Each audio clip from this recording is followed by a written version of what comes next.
Singapore ने crypto से pump और डंप खत्म करने के लिए कानून साजी कर दी है।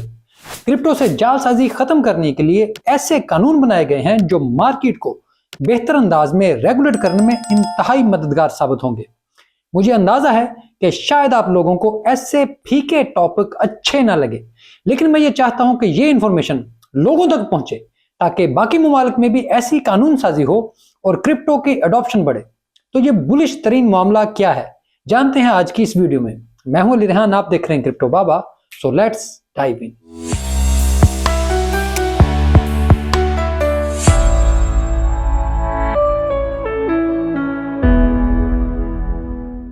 एक और मुल्क मास अडॉप्शन के लिए तैयार है, क्योंकि सिंगापुर ने भी अपनी रेगुलेशन बना ली है ताकि क्रिप्टो इंडस्ट्री और ट्रेडिंग को रेगुलेट किया जा सके, ताकि लोग पंप और डंप से बच सकें। कानून साजी सिर्फ एक हिस्सा होता है, असल मसला है हमारे लॉलेज का, जिसकी वजह से हम ऐसे खेलों में शामिल होते हैं। तो आए इन रेगुलेशंस पर एक नजर डालते हैं। मॉनेटरी अथॉरिटी ऑफ सिंगापुर अपनी रेगुलेशन में कहती है कि क्रिप्टो का सबसे बड़ा मसला स्पेकुलेशन है, जहां लोग स्पेकुलेशन की बुनियाद पर खरीदारी करते हैं, जहां कुछ लोगों को फायदा और बहुत ज्यादा को नुकसान होता है। यहां बड़ी बड़ी सेलिब्रिटीज को लाकर उन्हें ऑनबोर्ड किया जाता है, उनको पार्टनर बनाया जाता है, हालांकि उन्हें खुद भी पता नहीं होता, लेकिन आम आदमी इस सब से मुतासिर होता है। फिर अचानक लोगों में डर आता है कि कहीं हम ये ट्रेन मिस ना कर दें, कहीं हम गरीब ना रह जाएं, और इसके बाद फिर मार्केट में फोमो आ जाता है। फिर मार्केट हवा में जाती है और डंप के बाद जमीन पर आती है। ये सब खत्म करने के लिए ही ये रेगुलेशन लाई गई हैं। तो यहां तक आपको समझ आ गया होगा कि वो ये रेगुलेशन क्यों लाए हैं और इनका टारगेट क्या है। तो अब इन कवानीन को एक एक करके देखते हैं। सबसे पहले मॉनेटरी अथॉरिटी ऑफ सिंगापुर, जिसे मास भी कहा जाता है, इसने तमाम एक्सचेंजों को पाबंद किया है कि वो किसी भी तरह आम बंदे को स्पेकुलेटिव ट्रेडिंग की इजाजत नहीं देंगे। इससे रोकने के लिए लोगों पर पाबंदी होगी कि वो अगर कुछ खरीदते हैं तो उन्हें कम से कम कुछ अरसा तक उसे होल्ड करना होगा। वो रोज बाइंग और सेलिंग नहीं कर सकेंगे। इस तरह स्पेकुलेटिव बुनियाद पर पंप और डंप नहीं हो सकेगा। लोगों को होल्ड करने और इन्वेस्टमेंट करने की अहमियत का अंदाजा होगा। फिर वो क्रिप्टो को ऐसे देखेंगे। अब मैं इस कानून को बहुत अच्छा समझता हूं, क्योंकि ये मेरे नजरिए के मुताबिक है। मास ने तमाम क्रिप्टो प्लेटफॉर्म्स पर पाबंदी लगाई है कि वो अपने कस्टमर्स को मुकम्मल इंफॉर्मेशन मुहैया करें। वो अगर कोई चीज बेच रहे हैं तो उसके बारे में मुकम्मल इंफॉर्मेशन प्लेटफॉर्म पर मौजूद हो, उन्हें मुकम्मल तौर पर आगाही हो कि ये एक स्पेकुलेटिव ट्रेडिंग है, इसमें बहुत ज्यादा रिस्क मौजूद है। इस वजह से वो अपना रिस्क मैनेज करें। अगर किसी का अकाउंट $1000 का है तो वो $10 से ज्यादा क्रिप्टो में नहीं ला सकता। तमाम लोग अपने बैंक अकाउंट की मालियत के मुताबिक ही रकम क्रिप्टो में ला सकते हैं, ताकि उनकी रिस्क मैनेजमेंट कायम रहे।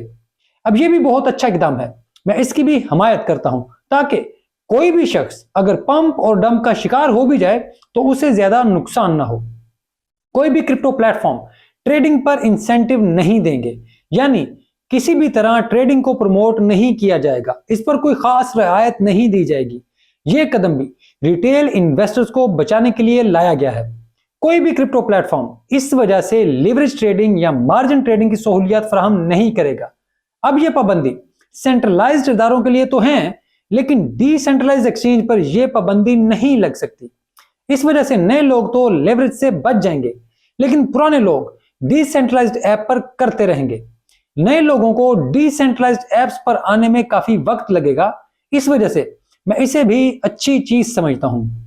मास ने सबसे अहम काम यह किया है कि इन्होंने तमाम क्रिप्टो प्लेटफॉर्म्स पर पाबंदी आयद की है कि वो किसी भी सूरत क्रेडिट कार्ड से पेमेंट नहीं लेंगे, यानी कोई भी शख्स उधार उठाकर क्रिप्टो में दाखिल नहीं होगा, क्योंकि बहुत से लोगों का ख्याल होता है कि वो उधार लेकर क्रिप्टो ट्रेडिंग करेंगे, पैसे कमाएंगे और उधार उतार देंगे।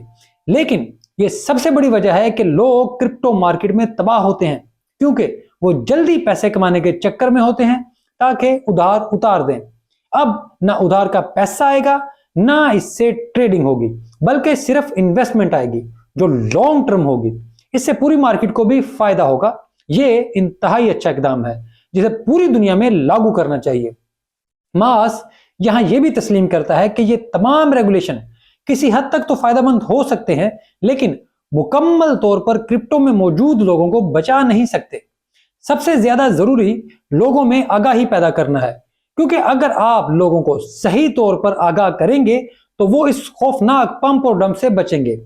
दुनिया भर में डिसेंट्रलाइज्ड ट्रेडिंग प्लेटफॉर्म इतने ज्यादा हैं जिनको ट्रैक करना मुमकिन नहीं। यहां आराम से जाकर ट्रेडिंग भी हो सकती है और पंप और डंप भी हो सकता है।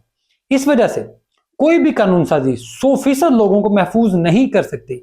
इसके लिए जरूरी है कि लोग खुद भी समझें कि उन्हें लालची नहीं होना चाहिए।